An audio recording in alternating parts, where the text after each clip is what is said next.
चलिए आइए स्टार्ट करते हैं। हमारे पास हिक्का श्वास चिकित्सा 17 नंबर का चैप्टर है। इसमें हिक्का की निरुक्ति के बारे में बताता है। क्या कहता है कि हिग इति कृत्वा हकायति शब्दायति इति हिक्का, मतलब जिस रोग में हिक हिक की शब्द की ध्वनि निकलती है उसे हिक्का कहा जाता है। और इसके लिए लाइन आता है कसको भवती ही दुर्जय। पूछा था किसके लिए कहा गया, हिक्का श्वास के लिए। या फिर एक और पॉइंट आता है अंतः संजायते हिक्का श्वास च तीव्र वेदना, या फिर श्वास हिक्का च प्राण आशु निकृतन। तो ये तीनों लाइन पूछा जाता है। पहला तो हमारे पास कसको भवती दुर्जय, दूसरा हमारे पास क्या होता है, हमारे पास ये पूछा था अंतः संजायते, तीसरा हमारे पास प्राण आशु निकृतन। तो याद रखिएगा हिक्का और श्वास जो दो होने होते हैं हमारे पास वात और कफ जन्य रोग बताए गए। कहता है कि कफवातात्मक वेतो पित्त स्थान समुद्भव हृदय से रसादि नाम धातु नः च उपशोषणम तस्माद साधारण वेतो मतो परम दुर्जयो मिथ्या उपचारितः क्रुद्धो हतः आसीवित। ये पूरा लाइन आपका इंपॉर्टेंट है। दोषवात कफ होता है, उत्पत्ति इसका पित्त का स्थान होता है। अगर बात करते हैं हम लोग हिक्का श्वास साधारण रूप से उत्पन्न होने वाले रोग में कठिनाई से साध्य होने वाले होते हैं। और यह इसका अगर उपचार ठीक से नहीं करते हो तो क्रोधी सांप जैसे इंसान को मार देता है वैसे ही आपको मार देता है, ध्यान रखिएगा। फिर आते हैं हमारा चरक अनुसार हिक्का और श्वास के निदान पूर्व रूप बताए गए हैं। और वाग्भट के अनुसार हिक्का श्वास के निदान पूर्व संख्या संप्राप्ति, ये सारी चीजें सेम बताई गई हैं। अगर बात करें सुश्रुत के अनुसार हिक्का श्वास और काश का निदान सेम बताया गया है। आशी बस हिक्का श्वास और एक और पढ़ेंगे 21वां चैप्टर जिसका नाम है विसर्ग, उसमें बताया गया हिक्का के संदर्भ में कहता है कि निदान क्या रसो दो माताभ्याम शीतस्ताम मुसेवनाद व्यायाम ग्राम रुक्ष अन्न विषमता, बहुत सारे हैं लेकिन याद करने वाला कुछ नहीं है। सजात शीत अंबु स्थान सेवनाथ याद रखिएगा। द्वंद्व उच्छरति योगतः, मतलब क्या है, शीत उष्ण का एक साथ प्रयोग करना। इसके अलावा निष्पाव मांस पीड़िया का तिल तेल ही निशियोड़ाती है, ध्यान रखना है क्योंकि ये पांडु में भी आया था, यहाँ पे भी आता है। और कहता है हमारे पास पांडु रोग यह हिक्का श्वास का कारण है, इसलिए पहले पांडु का और बाद में परिणाम स्वरूप हिक्का का वर्णन किया गया। तो ये क्वेश्चन पूछा जा सकता है कि पांडु के बाद क्यों हिक्का श्वास का वर्णन किया गया। तो याद रखिएगा पांडु रोग जो होता है हिक्का श्वास का कारण होता है। हिक्का श्वास की संप्राप्ति बहुत इंपॉर्टेंट है। मारुतः प्राणवाहिनी स्रोतांसी विषय कूपिति उरह स्तंभ कफमुद्यम हिक्वास श्वान करोति च।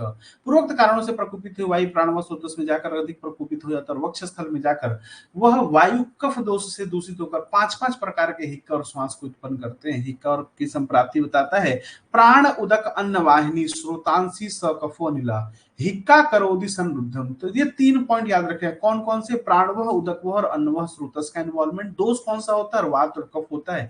और इसका पूर्व रूप क्या होता है, मैंने बताया था कवकु और आप प्रीपा, याद रखिएगा। क्या है, कंठो रसम गुरतम चहवदनस्य का सहायता हिक्का नाम पूर्व रूपाणी कुच्छिराटो पियोच। और आते हैं हमारे पास श्वास का पूर्व रूप आप प्रीपा अनाहम पार्श शूलम चह पीणनम हृदय चह प्राणस्य चह विलोमत्वम श्वासा नाम पूर्व लक्षण। अगर हिक्का के प्रकार की बात करें तो सुश्रुत के अनुसार हिक्का जो होते हैं 5 प्रकार के होते हैं और चरक के अनुसार 5, वाग्भट के अनुसार 5। जो चरक का हमारे पास महाहिक्का, गंभीरा, व्यपेता, क्षुद्रा और अंजा होता है। अगर बात करते हैं सुश्रुत में तो यमला को इन्होंने ऐड कर दिया, ये ध्यान रखना। अष्टांग हृदय ने भी यमला बोला है। और एक और पॉइंट याद रखिएगा हमारे पास भक्त उद्भव, इसको अन्नजा के नाम से बोलते हैं। बाकी से मैक्सिमम जो हमारे पास सेम ही होता है। फिर आते हैं हमारे पास महाहिक्का, मैंने कहा था बाहुबली की कहानी याद रखिएगा। गृहत्वा सहसा कंठम उच्च घोषवती भृशम करोति सततम हिक्कम एकम द्विगुणम तथा स अश्रु विलुप्त नेत्रस्य स्तंभ संख च्युति भ्रुव सप्तः जल्पः प्रलापस्य निवृत्ति न अधिगच्छतः महामूला महावेगा महाशब्दा महाबला महाहिकेति निर्णाम सद्यः प्राण हरा मता, याद रखना। और गंभीराई का क्या कहता है भाई, गंभीर के पारी की कभी अंत नहीं होने वाली है, तो प्राणांत की मता होता है, प्रणष्ट बल चेतसा होता है। क्षोभयंती वृषम देहम नामयंती तामत, और यह नाभि से और पक्वास से उत्पन्न होने वाली हिक्का होती है। व्यापैते हिक्का क्या होता है, यह 4 प्रकार के अन्नपान से उत्पन्न होती है। और कहते हैं इसको यमला वेगनीय परिणामवती कहते हैं। आहार परिणाम अंते भूयश्य लभते बलम। और एक लाइन याद रखिएगा, जत्रु मूल से उत्पन्न होती है और हिक्का प्राण अवरोधनी होती है। क्षुद्रा हिक्का कैसा होती है, न अति दुखा न स चह उर्स न स च उरह सिरो मरम प्रवादिनी, भुक्त मात्रे में यह मार्दव हो जाती है, साध्य हो जाती है। वृद्धि आयास तो यति भुक्त मात्रे चह मार्दव, ये लाइन ध्यान रखना है। और कहता है कि अन्नजा हिक्का कैसा आता है, छींक आने पे। लेकिन इसके लिए एक बड़ा सुंदर सी लाइन बोलेगी, न मर्म बाधा जननी न इंद्रिय प्रबाधनी और कहता है हिक्का पीते तथा भुगते समम याति सहन, मतलब खाना पीना खाने पे शांत हो जाती है। तो कुछ कंपैरेटिव हम लोग को ध्यान रखना है कि सद्य प्राण महाहिक्का, हिक्का प्राणांत की गंभीरा, प्राण प्रोधनी व्यप्यता, नौ स च उरह सिरा मर्म प्रवादनी हमारे पास क्षुद्रा हिका होती है, और न मर्म बाधा जननी न इंद्रिय प्रवादनी जो होती है नजा हिका होती है। अगर बात करते हैं हमारे पास तो महाती हिक्का गंभीरा व्यप्यता असाध्य होती है, बाकी दोनों साध्य होती है। और भी कुछ पॉइंट लिखे हुए कि शरीर में दोष अधिक अंश में संचित हो, जो व्यक्ति भोजन करने से क्षीण कृष हो गया हो, वृद्ध होकर भी अति मैथुन करता हो, ऐसे रोगी को होने वाले हिक्का रोग शीघ्र प्राण को नाश करती है। श्वास में क्या कहता है, यदा स्रोतांसी संरुद्ध मारुतः कपपूर्वकः विश्व व्रजति संरुद्धस्तः श्वासः करोति, मतलब कफ प्रकोप पूर्वक प्रकोपित वायु जब स्रोतस को रुद्ध करके उरस्त फैलती है तो श्वास रोग उत्पन्न करता है। श्वास के अगर टाइप देखा जाए तो 5 प्रकार के होते हैं, महाश्वास, ऊर्ध्व श्वास, छिन्न श्वास, तमक श्वास और क्षुद्र श्वास होते हैं। महाश्वास में मैंने बताया था क्या होता है, शब्दवत दुखितो नर, और वायु की ऊर्ध्व गति हो जाने के मतवाले साण के समान एकदम जोर जोर से उसका करता है, फुफकार मारता है। और शास्त्र ज्ञान मतलब प्रनष्ट ज्ञान विज्ञानस्थ विभ्रांत लोचना, विकृत अक्ष अयनो और बद्ध मूत्र हमारे पास होता है। हेलो, हाँ अंदर गाड़ी जा रहा है, नीचे आ रहा है।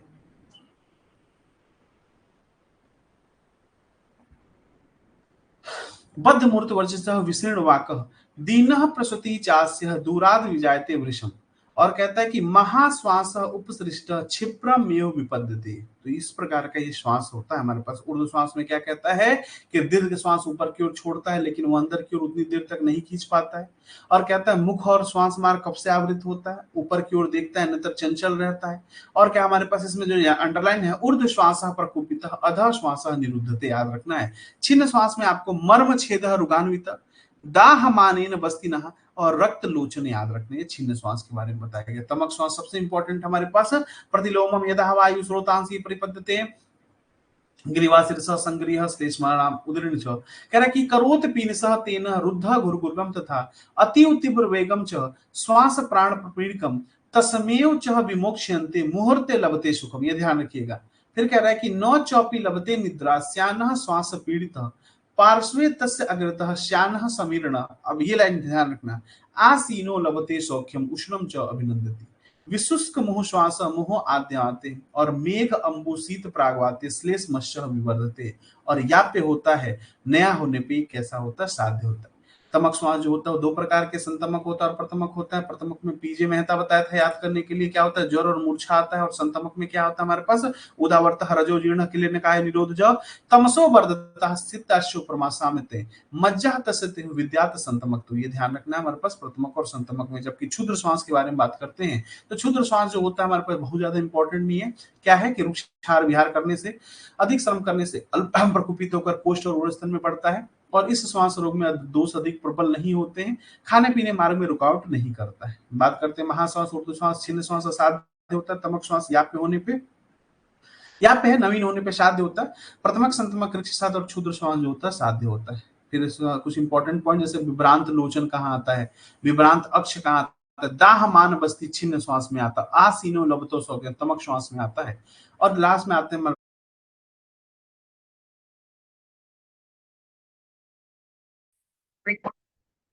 तो अब बात करते हैं हम लोग हिक्का श्वास का चिकित्सा सूत्र। और मैंने बताया था कि हिक्का श्वास का जो चिकित्सा सूत्र होगा वो आपको अगर आप देखोगे तो वहां पे योनि व्यापक का जो चिकित्सा सूत्र उससे मिलता जुलता है। तो आइए बात करते हैं हिक्का श्वास हृदय स्निग्धम आदो स्वेद उपाचरे आक्त लवड़ तेन नाड़ी प्रस्तर संकर, ये लाइन याद रखना है कि सबसे पहले हिक्का श्वास में स्नेहन करते हैं देन स्वेदन करते हैं। इसका मतलब क्या है, स्नेहन स्वेदन से होता क्या है कि जो वक्ष प्रदेश में हमारे पास जो कफ जमा हुआ होता है वो शोधन के द्वारा पिघल जाता है और फिर वो बाहर निकल जाता है। इसके लिए एक हमारे पास उपमा देते हैं, कहता है कि यथा आद्रिज कुंज अर्क सुतप्त विशंदते हिमम श्लेष्मा तप्तम स्थिरो देहम स्वेदः विशंदते, तथा अर्थात जिस प्रकार सूर्य के किरण पड़ने पे पर्वत पे जमा हुआ बर्फ जो होता है पिघलता है, वैसे ही स्वेदन से श्वास मार्ग में जमा हुआ कफ जो होता है बाहर निकलता है। इसके अलावा हमारे पास इसमें हमारे पास वॉमन रिलेशन का विधान बताया गया है। कहता है कासिनः छरिदो दद्यात् सर्वभंगे च बुद्धिमानः वात श्लेष्मा हरः युक्तः तमकेतु विरेचनम, मतलब काश का तथा स्वर भंग होने पर वमन कराते हैं, और तमक श्वास होने पर कफ पित्तहर औषधि उपयुक्त विरेचन कराने के बारे में बताया गया। और इस हिक्का और श्वास में शीघ्रता के संदर्भ में एक हमारे पास उपमा दी गई है कि हिक्का श्वास रोग की उपेक्षा करने पे यह रोगी को उसी प्रकार जला डालता है जिस प्रकार सूखी घास के ढेर को आग जला देती है। और हिक्का श्वास में जो वमन के लिए द्रव्य प्रयोग किया जाता है, पिपली, सेंधव, छौदरी, अधिक वमन द्रव्य देते हैं। और हिक्का श्वास में पूछा था अगर दोष लीन हो तो क्या करना चाहिए, तो वमन के पश्चात धूमपान का प्रयोग बताया जाता है। इसके अलावा हमारे पास हिक्का श्वास में हमारे पास किस प्रकार के द्रव्य का प्रयोग, तो मधुर स्निग्ध शीत द्रव्यों का क्या करना चाहिए, प्रयोग करना चाहिए। कब, यदि हिक्का श्वास के रोगी में स्वर क्षीण, अतिसार, रक्तपित्त, दाह इनका अनुबंध हो तो मधुर स्निग्ध और शीतवीर औषधियों का प्रयोग करना चाहिए। बहुत सारे ऐसे रोगी होंगे जहां पे हम लोग को क्या करना चाहिए, स्वेदन नहीं करना चाहिए, जैसे कि हमारे पास पित्तज रोग, पित्तज दाह हो गया, रक्तस्राव हो गया, गर्भणी हो गया। इन कंडीशन में हम लोग को अस्वेदन स्वेदन नहीं करना चाहिए। ध्यान रखिए कि क्वेश्चन आता है कि चिकित्सा की दृष्टि से हिक्का श्वास रोगी के दो भेद होते हैं, कौन कौन से, एक बलवान होता है जिसके साथ कफ प्रकृति, और एक दुर्बल होता है वात प्रकृति। तो बलवान और कफ प्रकृति वाले का संशोधन करें, और दुर्बल और वात प्रकृति वाले का क्या करते हैं, तर्पण का प्रयोग किया जाता है। कुछ यूज बताया गया है जैसे निदिग्ध आदि यूज, रासन आदि, मातुल मुग्ध यूज होता है। यवागु बताया गया है कि हिंगवादी, दशमूल आदि और पुष्कर आदि जो हमारे पास पथ्य होता है, और क्वाथ में दशमूल क्वाथ, देवदार क्वाथ, ये सारी चीजों का प्रयोग करना चाहिए। कह रहा कि वातज पित्त श्वास में अगर अनुपान हमारे पास अगर पूछा जाए तो सुवर्चला रस को दूध के साथ या त्रिकटु को घृत के साथ लेना चाहिए। और वातज कफ श्वास में हमारे पास सिरीस, पुष्प, स्वरस, सप्तपर्ण का स्वरस का प्रयोग करना चाहिए। घृतों में हम लोगों ने बात किया कि दशमूल आदि, तेजत्व आदि और मनहशील आदि घृत होता है।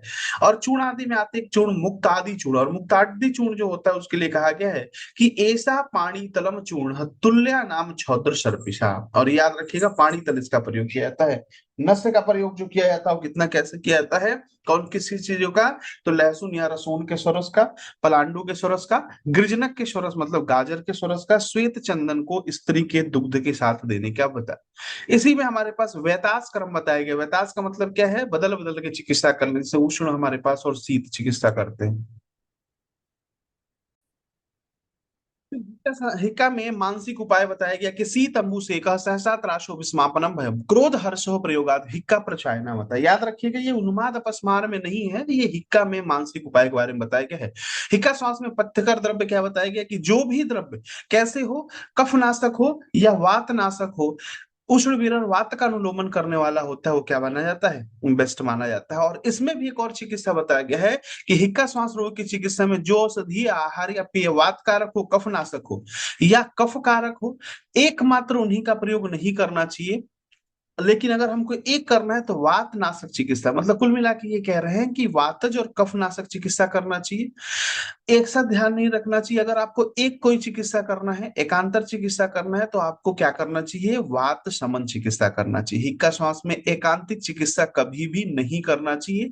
प्रधान रूप से हमारे पास अगर बात करें तो वात नाशक चिकित्सा कल्याणकारी या श्रेयसी मानी जाती है। यही लाइन आता है, सर्वशो बृंहणे अल्प शक्य ना अर्थ शमन अपाय, और भृशो शक्य में हमारे पास कर्षण का। तो ये लाइन आपको ध्यान रखना है कि बृहण बृंहण से सुख साध्य अल्पहानि, समन से अधिक अपाय नहीं होता। अधिक अपाय का मतलब अधिक हमारे पास नुकसान नहीं होता है। और कर्षण चिकित्सा से व्याधि जो होती है हमारे पास असाध्य होती है। तो ये तीन चिकित्सा हिक्का में बताया गया, ध्यान रखेंगे। और एक बहुत इंपॉर्टेंट सुश्रुत ने हिक्का चिकित्सा में कुंभक प्राणायाम बताया गया है। और यहीं पे उद्वेजन चिकित्सा बताई गई, जैसे कठोर वचन बोलना, कुछ त्रासन करना, सुई चुभो देना, ये सब हिक्का में प्रशस्त माने जाता है। तो हिक्का के बाद से आते हैं हमारे पास अगला चैप्टर, 18वां चैप्टर हमारे पास कास। आप ध्यान रखेंगे हिक्का श्वास में लक्षण से क्वेश्चन पूछे जाते हैं। मोस्ट ऑफ द चांसेस जो होते हैं वो हमारे पास लक्षण से क्वेश्चन पूछे जाते हैं। लेकिन अगर आपसे कास पूछा जाता है तो कास की चिकित्सा से भी इंपॉर्टेंट है। और बाकी एक कास जो बहुत इंपॉर्टेंट है हमारे पास छतज और क्षय, जिनसे बहुत फ्रिक्वेंटली क्वेश्चन पूछा जाता है। तो सुश्रुत क्या कहते हैं, सभिन्नम काश तुल्य घास। घोष कास मतलब फूटे हुए कांस्य पात्र के समान जब शब्द आता है उसे हमारे पास कास कहा जाता है। चरक के अनुसार कास पांच प्रकार के होते हैं, कौन कौन से, वातज, पित्तज, कफज, क्षतज और क्षय होता है। सुश्रुत, वाग्भट सबने कास कितने प्रकार के, पांच पांच प्रकार के होता है। बस हारिक जो होते हैं वो 8 प्रकार के बताते हैं। कास का पूर्ण रूप क्या होता है, सुख, पूर्ण, गलासिता, कंठे, कंडु, भोजन, नाम और उदस्य जायते। और कास की संप्राप्ति क्या कहता है कि अधः प्रथित वायु ऊर्ध्वम स्रोतः समाश्रित उदान भाव पन्ना नाम कंठे सक्त उर्सी तथा। मतलब जो अधः प्रतीत वायु होती है वह ऊर्ध्व स्रोत में जाके समाश्रित होकर उदान वायु के साथ जब मिल जाती है तो क्या करती है हमारे पास, कंठ और उधर उड़र प्रदेश में दोषों का स्थान का संश्रय करती है, और सिर प्रदेश में छिद्रों का प्रवेश कर उनका सबका पूर्ण कर संपूर्ण शरीर के हनु मन्य आंखों को स्तंभ करती हुई शुष्क काश की उत्पत्ति कहती है। कसनात काशः उच्यते। अगर दोषों का संगठन पूछा जाए तो चरक के अनुसार उदान वायु अपान वायु, सुश्रुत के अनुसार प्राण वायु और उदान वायु, और वाग्भट कहते हैं प्राण उदान और अपान तीनों को दे दीजिए, काम चल जाएगा। और इसमें एक लाइन आता है, प्रतिघात विशेषेण तस्य वाहि संरहम वेदना शब्द वैशिष्टम कासानम। तो एक बार यही लाइन आया था और पूछा था ये किस रोग के संदर्भ में बोला गया, तो याद रखिएगा कास के। ये तो नहीं देगा, पीछे वाला देगा तो आप बता दोगे, ये वाला आपसे पूछा गया था। अब आते हैं वातज कास के लक्षण। वातज कास के लक्षण में क्या याद रखना है, हृदय पार्श्व शिरः शूल भेद करो, स्वर भेद आता है यहाँ पे। और कहता है हमारे पास निर्घोष दैन्य स्तन्यम दौर्बल्यम क्षोभ मोह कृत। मतलब खांसते समय एक अव्यक्त शब्द की उत्पत्ति होती है, और क्या होता है, बहुत खांसने के बाद थोड़ा सा हमारे पास कफ निकलता है। और शांति किससे मिलती है, स्निग्ध अम्ल लवण उष्ण भोजन से शांति मिलती है। जीर्ण अन्न है वेग मारुत, ये तो बहुत बार पढ़ लिए कि अन्न के जीर्ण होने पे वेग जो होता है बढ़ जाता है। फिर आते हैं हमारे पास पित्तज काश, और पित्तज काश के बारे में कहता है तिक्त आसे स्वर आमे। इसके अलावा उरो धूमायन प्रततकासमानस्य, और एक बहुत इंपॉर्टेंट, हर जगह उसको क्या दिखती है, ज्योति दिखती है, ज्योतिष में उचह पश्यति। अगर बात करते हैं हमारे पास हुपिंग कफ के बारे में, तो हुपिंग कफ को और क्या कहते हैं, इसको पर्ट्यूसिस कहते हैं, या 100 डेज कफ कहा जाता है। इसकी वैक्सीन जो होती है वो डीपीटी होती है। और ये किस तरह की वैक्सीन होती है, तो किल्ड टाइप होती है। इसका इंसिडेंस देखा जाए तो 5 साल के कम बच्चों में ये ज्यादा होने के चांसेस रहते हैं। और इसका जो पॉजिटिव ऑर्गेनिज्म है बॉर्डेला पर्ट्यूसिस होता है। और इसका सिम्टम सिंपल सी बात है, बच्चा लगातार रोता रहता है, परसिस्टेंट क्राइंग। और इसके कॉम्प्लिकेशन क्या क्या हो सकते हैं, ट्रिपल बी से याद करते हैं, ब्रोंकाइटिस, ब्रोंकिएक्टेसिस और ब्रोंको निमोनिया याद रखना है। तो ये एक हुपिंग कफ के बारे में ध्यान रखिएगा। कफज खास के क्या लक्षण होते हैं कि बहल मधुर स्निग्ध घन, इस प्रकार का किस प्रकार का कफ आता है, तो इस प्रकार का बहल आता है, मधुर आता है, स्निग्ध आता है, कासमान। और वह याद रखना, इसमें पेन नहीं होता है। अगर आप बात करेंगे वक्षम संपूर्ण मनते, वक्ष स्थल जो होता है वो कैसा होता है, हमारे पास भरा भरा सा आपको प्रतीत होता है। छतज कास के अगर देखा जाए तो हमारे पास निदान क्या है, अति व्यवाय भार अध युद्ध होता है, अश्व विग्रह, अश्व मतलब लड़ाई करना, किससे, घोड़े के साथ लड़ाई करना। इसके अलावा अगर लक्षण देखा जाए, दो स्वाद होता है, पहले जो होता है सूखी खांसी आती है, और बाद में क्या होता है, ब्लीडिंग आती है। कंठ और उरह में वेदना होती है, सुचिर भी वेदना, दुख स्पर्शन, और बहुत इंपॉर्टेंट अगर बात करें परावत इव कूजनम, पर्व भेद होता है। मैंने बताया था छत पे कबूतर रहते हैं, छत मतलब छतज कास में आपको कबूतर वाला आता है। मतलब परावती पूजनम छतज कास में, कपोती पूजनम तंत्रक में, और प्रतत कंठ पूजनम सन्निपात ज्वर में आता है। छह कास के बारे में दोष त्रिदोष जो होता है, और कोई ऐसा लाइन नहीं है जो एग्जाम में नहीं पूछा गया है। इसका हमारे पास जो डीडी बनता है वो हम छत छीण में जब आपको संप्राप्ति पढ़ा रहे थे तो कफ का स्वरूप बता रहे थे, तो वैसा ही यहाँ पे भी कफ मिलता है। दुर्गंधम हरितम रक्तम स्ठीवितः पुयो कफम। इस इस कास में ऐसा लगता है कि हृदय अपने स्थान से हट गया है। हृदय मन्यते च्युतम, अकस्मात उष्ण शीतार्ता, अकस्मात अचानक से उसे ठंडा गर्म खाने का मन करता है। पेशेंट बहुआसी होता है फिर भी दुर्बल और किस, याद करिए आपको कफज ग्रहणी में भी ऐसा ही लक्षण मिलता है। स्निग्ध अक्ष मुख वर्ण त्वचा, श्रीमद दर्शन लोचनम, पाणी पाद तलेश लक्षणम, सतत असूय कहु घृणी, स्वर भेदो निमित्त। याद रखिएगा स्वर भेद वातज में आता है। तो कोई ऐसा एग्जाम नहीं है जहां से ऐसे क्वेश्चन नहीं पूछा जाता है। दो चीजें हम लोग को ध्यान रखना, हृदय मन्यते च्युतम जो होता है वो कहाँ आता है, तो हमारे पास छह कास में। हृदय मन्यते स्त्यान कहाँ आता है, कफज ग्रहणी में। और एक और याद रखिएगा, ऐसा लगता है कि हृदय पे कोई पत्थर रख दिया, अश्म आवृत, कफज हृदय रोग के बारे में बताया गया। बहुआसित टर्म, बहुत खाना कहाँ कहाँ आता है, स्थूल प्रमेही में, मुखमुंडिका में, पिचास ग्रह में, और क्षयजकास में मिलता है। कफ का स्वरूप राजक्षमा में कैसा होता है, पिक्षिलम बहलम विश्रम हरितम श्वेत पीतकम। और क्षयजकास में कैसा होता है, दुर्गंधम हरितम रक्तम स्थिविते पुयोकपम। तीन चीजें, एक तो श्रीमद दर्शन लोचनम, अभी आपको सामने मिला क्षयजकास, श्रीमद भ्राजिभूषणम रक्तसार पुरुष का है, श्रीमद परिषदम सस्तम ये हमारे पास स्वस्थ वस्त्र का होता है, और आभूषण वाला हमने आपको बताया था श्रीमद सस्तः दर्शनम। तो ये चारों चीजें याद रखिएगा। निदानार्थक रोग ये पूछा गया है, काश रोग की उपेक्षा करने पे श्वास क्षय बमन स्वरभेद रोग हो जाते हैं, अतः काश की शीघ्र चिकित्सा करने, काश का उपद्रव राजक्षमा होता है, और छवथु के वेग को धारण करने से भी काश की उत्पत्ति होती है। अगर काश की साध्यता साध्यता देखा जाए तो अगर क्षीण व्यक्ति है का क्षयज और क्षतज काश तो असाध्य है। बलवान व्यक्ति का क्षयज काश साध्य है, बलवान व्यक्ति का क्षतज काश याप्य है, और वृद्धावस्था में सारे काश जो होते हैं याप्य होते हैं। अगर काश की चिकित्सा देखा जाए तो कहता है कि रुक्ष शरीर वाले व्यक्तियों में होने वाले वातजन काश में पहले स्नेहन का प्रयोग करें, स्नेहन के बाद वातनाशक द्रव्यों से सिद्ध घृत बस्ती पेय यूस क्षीर मांस आदि स्नेहों से तथा स्निग्ध धूम अवलेह अभ्यंग परिसेक द्वारा युक्ति पूर्वक स्नेहन करना चाहिए। और कहता है कि जिन रोगियों का मल सूख गया हो, ध्यान रखिएगा, जिन रोगियों की अपान वायु की गति ऊपर हो गई, उन्हें भोजन के बाद घृत का सेवन कराना चाहिए। च ऊर्ध्वम भक्ति के, जिन व्यक्तियों का पित्त और कफ के साथ वातज काश हो तो उसमें हमारे पास स्नेह युक्त योगों से विरेचन कराना चाहिए। अगर इसकी बात करें काशज योग में, तो मैंने बताया था इसको याद करने के लिए अगस्त के महीने में दुखी चित्रा ने क्या किया, कपीतर का घृत चूसा और पंडितों के साथ मन से बैठकर हवा में धुआं छोड़ा। तो अगस्त से अगस्त हरित की दुस्पर्शादि लेह, चित्रक लेह, पिप्पलियादि घृत, तृष्णादि घृत, रसना घृत, कंटकारी घृत, प्रोपॉन्ड्रादिक धूम, मनहशीलादि धूम, ये हमारे पास वातज काश में, क्योंकि वातज पीछे मैंने कहा कि थोड़ा सा ध्यान रखिए कि यहाँ के चिकित्सा बहुत पूछा जाता है। कंटकारी घृत जो होता है वातज काश में देते हैं। पिपल्यादि घृत जो होता है इसकी मात्रा एक चतुर्थी का होता है। तृष्णादि घृत कहा गया कि श्रेष्ठ काश घृत, मतलब श्रेष्ठ काश हर घृत होता है। रासना घृत, दुस्पर्शादि, चित्रकादि ले, बस आपको पढ़ लेना है। आप याद रखिएगा, चित्रकादि गुटिका ग्रहणी में आता है, चित्रकादि घृत शोथ में आता है, चित्रकादि ले काश में आता है, चित्रकादि हरित की कफज पत्तिसाय में आता है। जबकि अगस्त हरित की बारे में बात करते हैं, हरित की सौ होती है, इसकी मात्रा हमारे पास दो हरित की होती है, पंचकाशान छह श्वास हिक्का चह विषम। और इस अगस्त हरितकी को रसायन और श्रेष्ठ माना जाता है।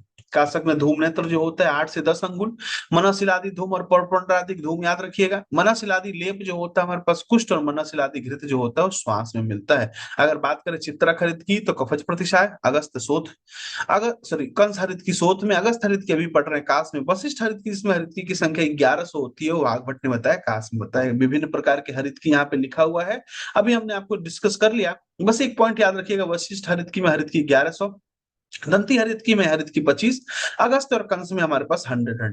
सारे प्रकार के जब सेवन करते हैं तो हम में सब में एक हरित की लिखते हैं, लेकिन अगस्त हरित की में 2 हरित की सेवन करने का विधान बताया। फिर पित्तज काश में कह रहा है कि कफानुबंध पित्तज काश में देखो, जिसका अनुबंध है उसकी पहले चिकित्सा करेंगे तो वमन कराते हैं। घन कफ हो तो तिक्त रस द्रव्य से विरेचन कराते हैं, और तनु कफ हो तो त्रिवृत शर्करा के साथ विरेचन कराया जाता है। ठीक, ये लाइन ध्यान रखना। फिर आते हैं स्थिरादि क्षीरपाक, जरूरी नहीं है, बस जस्ट रीड करना। कफज काश की चिकित्सा कहता है, बलिनः वमन मादम शोधित कफकाशिनम यव अन्नम कटु रुक्षम उष्ण कफनग्न उपाचरेत। मतलब बलवान रोगी का कफज काश वमन पश्चात यव कटु रुक्ष उष्ण आहार देते हैं। 10 मूलादि घृत, कंटकारी घृत, कुलत्थादि घृत हम उन लोगों ने पढ़ लिया। कह रहा है कि 10 मूलादि घृत मध्यवान निगद पेय जो होता है हमारे पास, वो कफज काश में देते हैं। कफज काश की जो चिकित्सा होती है, मतलब काश में अनुबंध की चिकित्सा बताई गई है, एक बार जस्ट रीड कर लेते हैं कि कफज काश में अगर पित्त अनुबंध हो तो सिंपल सी बात है, जो अनुबंध उसकी चिकित्सा करिए। वातज काश में अगर कफ का अनुबंध हो तो कफनाशक चिकित्सा, वातज कफज काश में पित्त का अनुबंध, तो मतलब कुल मिला के याद रखना यहाँ पे किसका चिकित्सा करते हैं, अनुबंध चिकित्सा कहते हैं। आर्द्र काश में विरुक्षण अनुपान, शुष्क काश में स्निग्ध अनुपान, कफज काश में अगर पित्त पर अनुबंध हो तो पित्त अनुबंध है ना, तो पित्त के लिए क्या चिकित्सा होती है, तिक्त रस प्रधान अन्नपान का चिकित्सा करते हैं। शतचकाश याद रखिए, माँ जी छत पर बम बना रही थी, तो माँ जी छत पर बम बना रही थी मतलब माँ से मधुर और जीवनी द्रव्यों का प्रयोग किया जाता है। छत से मतलब हमारे पास छतचकाश की चिकित्सा होता है। इसके अलावा हमारे पास किस तरह का चिकित्सा करना था, बम से याद ना, बल मांस विवर्धन चिकित्सा किया जाता है, एक क्वेश्चन पूछा गया है। और एक बहुत इंपॉर्टेंट पॉइंट, छतचकाश में इमरजेंसी चिकित्सा बताई गई है, जिसको हम लोग आत्यायिक चिकित्सा करते हैं। इसके अलावा कहता है कि स्तंभ आया महती मात्रा सर्पी पीवित कुर्याद वात्र रोगग्नम पित्त रक्त विरोधियत। क्षयकाश की चिकित्सा क्या है, संपूर्ण रूपम क्षय दुर्बल विवर्जति नवस्थितम बलवतः प्रत्याख्याय क्रियाया। मतलब संपूर्ण रूप युक्त अगर हमारे पास मिलता है तो दुर्बल है तो विवर्ज कर देना चाहिए, अगर नया नया काश है तो प्रत्याख्य करके चिकित्सा करने का विधान बताए। एक चिकित्सा आता है दिब्रोसो चिकित्सा, दीपन करते हैं, ब्रिंघण करते हैं, स्रोतो शोधन किया जाता है। यही वैताश चिकित्सा छह काश में दीपन ब्रिंघण स्रोतो विशोधन चिकित्सा बार बार उलट फेर करके करना चाहिए। इसके अलावा हमारे पास कुछ घृत बताए गए हैं, जैसे गुड़च्यादि घृत, द्विपंचुमलादि घृत, काश मर्दादि घृत होता है ना, किसके लिए कहा गया, सर्व काश हरम, सारे प्रकाश के काश को हरने वाला होता है। हरित्यादि बस पढ़ना है, ले है पद्मकादि ले है, बहुत याद नहीं करना। पद्मकादि ले के लिए भी बोला कि है सर्वकाश हरम शिव, ज्यादा याद नहीं करना बैठ के। हाँ बस पढ़ना है कि द्वीपंच मूलादि कहाँ पे मिलता है। काश भैंस संग्रह के बारे में बात करते हैं कि भोजन निपान यानी सर्पी लेह श पान कहा क्षीर सिरपी गुणा धूम काश भैंस, मतलब काश भैंस संग्रह में क्या क्या आता है। तो क्या क्या आता है हमारे पास, भोज्य पदार्थ पेय है, घृत है, ले है, पानक है, क्षीर है, सर्पी गुण और धूमपान, जो काश्य के समय में बढ़ते थे उन्हें काश भैंस संग्रह कहा जाता है। और लास्ट में कहते हैं कि ये 5 प्रकार के बढ़ जाने पे उसको संप्राप्ति, मैंने बताया ना काश राज क्षमा में चेंज हो जाता है। तो ये हमारे पास ये ध्यान रखना, 5 प्रकार के काश की संप्राप्ति 6 में रूपांतरित होता है। और वाग्भट कहते हैं रक्त पित्त का आंसुकारी उपद्रव जो होता है काश होता है। इसी के साथ 20वां नंबर चैप्टर जिसका नाम है अतिसार, और अतिसार के पर्याय क्या होता है, उदराम में होता है, त्रिकांड शोथ होता है, इसको गिलोद कहा जाता है। अतिसार की उत्पत्ति बताया जाता है कि राजा प्रषद के यज्ञ में जो गौ मांस था, गौ मांस गुरु उष्ण साथ में था, उसके बलि देने से, उसको खाने से लोगों के शरीर में मंदाग्नि हुई, और मन के उपहत होने के कारण क्या होता है, अतिसार की उत्पत्ति होती है। अतिसार हमारे पास 6 प्रकार के होते हैं, वातज पित्तज कफ सन्निपात शोकज और भयज होता है। सुश्रुत और माधव ने 6 बताया है, और वाग्भट ने हमारे पास साम और निराम बताया। अगर बात करें तो चरक ने शोभा बताया था, और हमारे पास जो सुश्रुत जी थे वो सोआ बताते हैं, याद रखिएगा। उपद्रव सहित अतिसार अगर पूछा जाए तो सिद्धि स्थान याद करो, हमारे पास 36 प्रकार के अतिसार बताए गए, लेकिन आंसर जब करना होगा तो 6 ही करोगे। चरक ने वातज में आमातिसार पक्कातिसार दोनों का वर्णन किया। वातज अतिसार क्या कहता है, प्रकुपित वायु जो होता है मूत्र और श्वेत को पुरुष के आशय में लेके उसको द्रवीकृत करते हैं, अतिसार की उत्पत्ति करता है। जैसे वातज अतिसार देखा जाए, वातज में हमारे पास 2 भेद है ना, बस वात के ही आम और पक को बताया गया, ध्यान रखिएगा। तो वातज में विज्जलह आम विप्लुप्तम औषाधि, साथ में हमारे पास सहसूलम आम गंधी इस्सत शब्द वा विबद्ध मूत्र वात कोष्ठ में सूल स शब्द वात होता है। अगर वातस्पक्वातिसार बात करें तो मुहुर मुहुर ग्रथितो मल प्रवृत्ति, भ्रष्ट गुदा होता है, परिकर्तिका मिलता है और हृष्ट रोमा मिलता है। ध्यान से सुनेंगे कि सुश्रुत क्या कहते हैं। सुश्रुत वात के संदर्भ में कहते हैं सूल सशब्द फेन युक्त रुक्ष स्यावर्ण का अल्प मल का त्याग, स्वरक्त मूत्रो आंत्र कूजनम हृष्ट रोमा। और वाग्भट कहते हैं भ्रष्ट पायु दग्ध गुणाभम सह पिक्षम परिकर्तिता, याद रखिए। वातज हो गया। क्या कहते हैं पित्त अतिसार, कहूंगा नहीं कि पित्त अतिसार का जो निदान है इंपॉर्टेंट है, लेकिन आपको एक क्वेश्चन पूछा जाता है, कह रहा है कि पित्तज आहार विहार का सेवन करने से शरीर में पित्त प्रकुपित होकर अपने किस गुण के कारण, द्रव्य गुण के कारण अग्नि को मंद करता है, और पित्त के उष्ण द्रव्य और सर गुण से मल में भिन्नता आती है, मतलब पतला हो जाता है, और अतिसार रोग की क्या होती है, उत्पत्ति होती है। पित्तजतिसार के बारे में बात करते हैं, तृष्णा दाह स्वेद मूर्छा शूल ब्रग्न संताप, याद, ब्रग्न संताप कोई जरूरी नहीं है, बस एक बार ताप है तो आ ही जाता है। सुश्रुत क्या कहते हैं, बेग मांस तोय प्राखम, ये लाइन याद रखिए। और वाग्भट क्या कहते हैं, लोम हर्ष के साथ प्रवाहिका हो।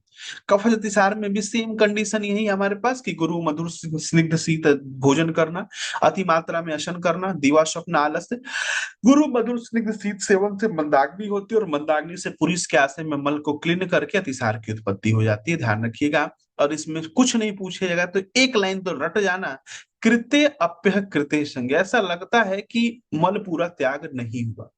ऐसे ही कृत्य अपि अकृत्य संज्ञा कफज अतिसार में मिलता है चरक के अनुसार, और वाग्भट के अनुसार जो होता है मूत्र वृद्धि का लक्षण।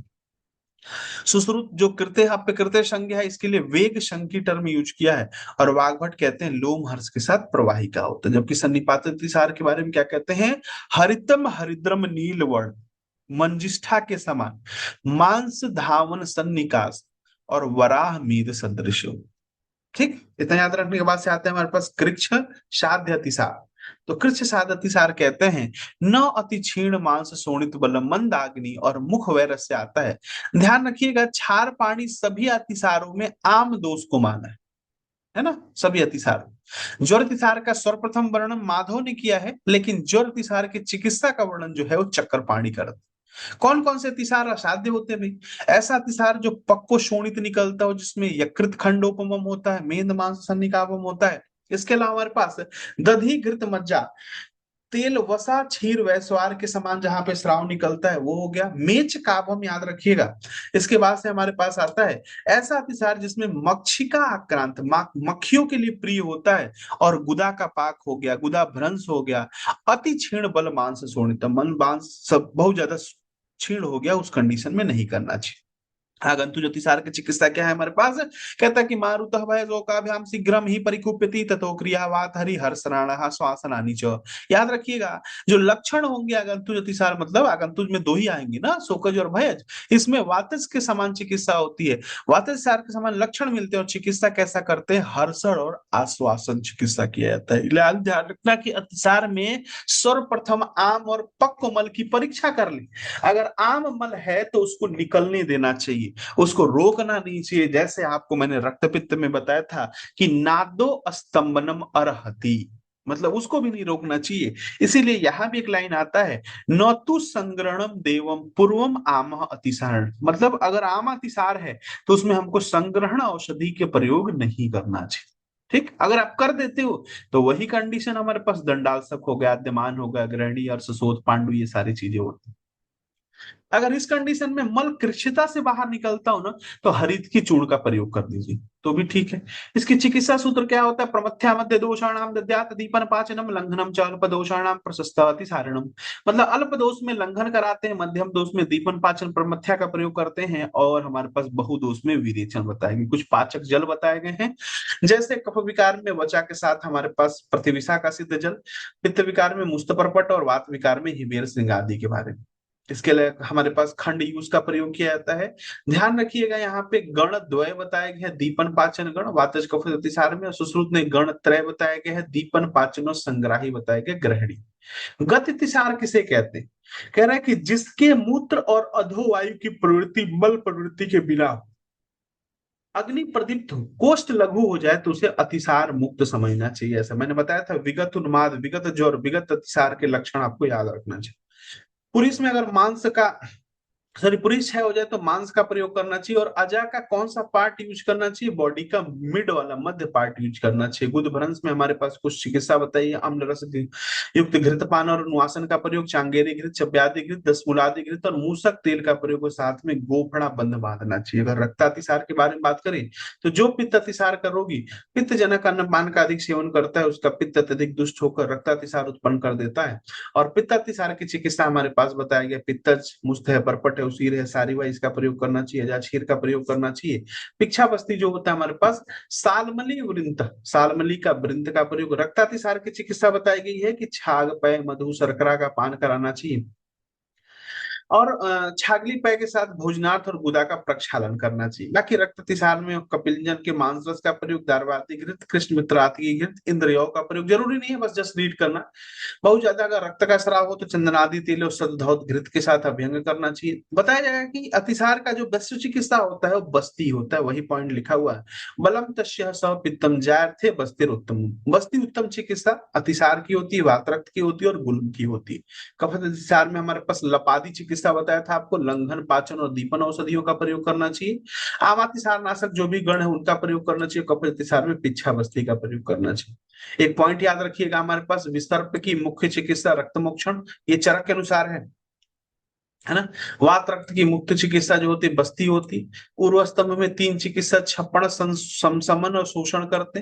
गुल्म की मुख्य चिकित्सा बस्ती होती है, और हिक्का श्वास की मुख्य चिकित्सा समन और ब्रिंगण होता है। दिखाता कृष्ण, लेकिन कृष्ण से क्या हो जाता था? असाध्य होता था ना। कफत अतिसार में हमारे पास अष्टांग हृदय ने दो तरह के चूर्ण बताए हैं, कपिताष्टक और एक दांडी मस्तक चूर्ण के बारे में बताएंगे। बस याद रखिएगा, कपिताष्टक और दंडी मस्तक किसी में आता है। सन्निपात अतिसार की चिकित्सा अगर देखा जाए, वात से अनुजयत, पित्तम पित्त से अनुजयत, कफम त्रयाणाम वह जयत पूर्वम भवेद बलोत्तमम। आपको मैंने बताया था दो चीजें, अ, मु, वा। अ से अतिसार, मुंह से मूत्र किक्ष, इनमें वा मतलब वात, स्थान अनुपूर्वी चिकित्सा करना चाहिए। और जमैका बताया था, जौ से सन्निपात ज्वर और सन्निपात मदात में आपको क्या करना चाहिए? कफ स्थान अनुपूर्वी चिकित्सा करना चाहिए। तो ये तीनों क्वेश्चन आपसे पूछा जाता है, थोड़ा सा ध्यान रखिए। तो इसमें सर्वप्रथम वात की चिकित्सा करना चाहिए, उसके बाद कमरसा, पित्त और कफ की चिकित्सा। तीनों में दो जो, ये कब कंडीशन बताया गया वात की चिकित्सा? जब तीनों का बल सेम हो, मतलब वात पित्त और कफ की चिकित्सा बल सेम है तब वात की। लेकिन अगर वात पित्त कफ में जो भी बढ़ा हो अगर सेम नहीं हो तो उसकी चिकित्सा पहले करते हैं। सुश्रुत ने सन्निपात सार में, सन्निपात ज्वर में प्रथम पित्त की चिकित्सा बताई है, मैंने बताया था। प्रवाहिका का वर्णन आपको वाग्भट संहिता वाग्भट में मिलता है, इसका पर्याय आपको बिंबसी बताते हैं, सुश्रुत निशारक बताते हैं, प्रवाहिका में दुष्टि जो होता है अपान वायु समान वायु का होता है। कहते हैं कि सुश्रुत के अनुसार प्रवाहिका का प्रमुख कारण अहित आसन होता है। चरक संहिता में प्रवाहिका का वर्णन नहीं है, लेकिन कफज अतिसार या आमातिसार के समान ही लक्षण आपको मिलता है। और सुश्रुत संहिता के उत्तर तंत्र में जो 40वां अध्याय है वहां पे आपको वर्णन मिलता है, और वहां पे एक निदान बताया जाता है। कह रहा है कि वायु प्रविदो निश्चित बलशः नात्यधि अहित आसनात् प्रवाहणम अस्य मुहुर्मलाक्तः प्रवाहिका तत् प्रवदन्ति संज्ञा। कह रहा है कि वायु के प्रकोप तथा मल के कफ के साथ मिले होने के कारण वह अधो मार्ग से नहीं निकलता था, मल निर्हार्थ बार बार प्रवाहण होता है, इसी रोग को प्रवाहिका कहा जाता है। इसके 4 भेद होते हैं, ध्यान रखिएगा। कई बार क्वेश्चन मैंने आपको एग्जाम में भी दिया कि प्रवाहिका के सन्निपातज भेद नहीं होता है। चांगेरी घृत और अपराजिता खंड का प्रयोग किया जाता है। इसी के साथ हमारे पास 20वां नंबर चैप्टर छर्दी और छर्दी के बारे में बात करता है कि बही निसरण प्रवृत्ति वाले रोग वेगों से मुख को पूरित करते हुए अंग प्रत्यंग को दुखित करते मुख द्वारा निकले हुए प्रकोपित दोष छर्दी कहलाता है। इसमें प्रधान वायु पूछा जाए तो व्यान वायु और उदान वायु होता है। चरक 5, सुश्रुत 5, सुश्रुत 5, वाग्भट 5 और सारंधर 7 प्रकार के बताते हैं। आपसे द्विष्ट अर्थ संयोग पूछा जाता है, किसका भेद? तो आपको छर्दी याद रखना। छर्दी का पूर्ण रूप क्या होता है? दहक बताया था याद करने के लिए। हृदय उत्कलेश होता है, साथ में हमारे पास द्वेषो अश्नो और हमारे पास कफ प्रसेक होता है। सुश्रुत के अनुसार प्रसेको हृदय उत्कलेशी भक्त से अन्न अभिनंदनम। वात छर्दी में अगर देखा है तो महास्रोतस, और इसमें उद्गार शब्द प्रबलम याद रखना, और कृच्छता से अल्प वमन होता है। पित्तज में रसायनियों के द्वारा, मूर्छा पिपासा मुखशोष, और किस कलर का हमारे पास? पित्तम भृशम उष्णम हरितम सतिक्तम धूम वर्णी दाहयुक्त स्राव। कफज वाला जो बात करते हैं उसमें किस प्रकार का हमारे पास आता है? स्निग्ध कफम स्वादु लोमहर्ष के साथ। सन्निपात छर्दी का जो हेतु होता है हमारे पास ध्यान रखना, समस्नतः सर्वशान आम दोष ऋतु विपर्यात, और इसमें जो स्राव निकलता है लवण अम्ल सबका मिक्स निकलता है। और द्विष्ट अर्थ संयोग जो होता है ये क्यों होता है भाई? क्योंकि अप्रिय चीज, अपवित्र चीज, मलिन या विभत्स वस्तुओं को देखने से हमारे पास उत्पन्न होता है। चक्रपाणी टीका के अनुसार दृष्टार्थ संयोग का स्पष्टीकरण गो बलि वर्ध न्याय से होता है। छर्दी के उपद्रव बताए गए हैं कि काश श्वास नहीं याद रखना असाध्य, छर्दी याद रखना बहुत लंबे समय तक होगा, पेशेंट एकदम क्षीण हो गया, जो हमारे पास वोमिटस निकल रहा है वो चंद्रिका युक्त निकलता है, वीण मूत्र गंधी होता है। और एक लाइन याद रखना, विट स्वेद मूत्र अंबु वाहिनी स्रोतांसी संरुद्धम, ये सारे स्रोत संरुद्ध हो गए हों। 4 प्रकार के स्रोत यहाँ बताए गए हैं साध्य में। चिकित्सा सूत्र क्या होता है भैया? मासे उत्क्लेश भवाहि सर्वे छर्दी मता लंघनम तस्मात् प्रकारेण मारुताजाम विमुच्य संशोधनम व। सभी प्रकार के छर्दी में जो प्रशस्त कर्म होता है लंघन और संशोधन होता है, एक को छोड़कर, वात छर्दी को छोड़कर। इसमें हमको विशेषकर कफ और पित्तहर चिकित्सा करना चाहिए। वात छर्दी में लंघन नहीं कराते, हरितकी का प्रयोग कराते हैं। वात छर्दी में मांस रस बताया गया, पित्त छर्दी में हमारे पास ये याद रखना मृद लोष्ट प्रभाव जल के बारे में बताया गया। कफ छर्दी में हमारे पास वमन कराते हैं, शुद्ध मनशिला को फल पूरक और मधु के साथ, और पिपली मरीच और मधु कपित्त के साथ। ये लाइन याद रखना, इस चैप्टर का जान है ये। क्या है? मन शिला है फल पूरक रस कपित्त पिपलानी छौद्रेण चूर्ण मरीच युक्त लिहाज उदीर्ण छर्दी, मतलब बहुत लंबे टाइम से बहुत खतरनाक वाली छर्दी हो रही है, तो ये कर रहा है। मनासिलाती से याद आया कि मनासिलाती लेप सूत्र में है, मनासिलाती ग्रंथ हिक्का श्वास में है, मनासिलाती लेह वातजकास में, मनासिलाती धूम कास में, और मनासिला के साथ मधु और नींबू का रस जो होता है छर्दी के चिकित्सा में करो। दृष्टार्थ जो संयोगज होता है उसमें हमारे पास मनोनुकूल उपचार करके आश्वासन और हर्षणी चिकित्सा करते हैं। सर्पी गुण कहाँ है? कास में, छर्दी में, रक्तपित्त में, छक्षिण में। जीर्ण छर्दी या दीर्घकालिक छर्दी में हमारे पास याद रखना वातनाशक, स्तंभन और ब्रिंघाण चिकित्सा बताए। सुश्रुत ने तो मक्षिका का विष्ठा बताया खाने के, या फिर गृह गोधिका छिपकली को अग्नि में तप्त करके हमारे पास क्या करता है? उसका निर्वापित दूध या जल का प्रयोग करें। वाग्भट सर्वचलादि घृत, पुष्करादि घृत और दांडिक चूर्ण का प्रयोग बताते हैं। एक पॉइंट याद रखिएगा, हमारे पास वोमिटिंग सेंटर और हमारे पास कार्डियक सेंटर जो होता है वो आपको मेडुला ऑब्लोंगेटा में मिलता है, जबकि रेस्पिरेटरी सेंटर मेडुला ऑब्लोंगेटा के साथ पॉन्स में भी आपको मिलता है। इस तरह से 20 चैप्टर तक हम लोगों ने कंप्लीट किया। Thank you.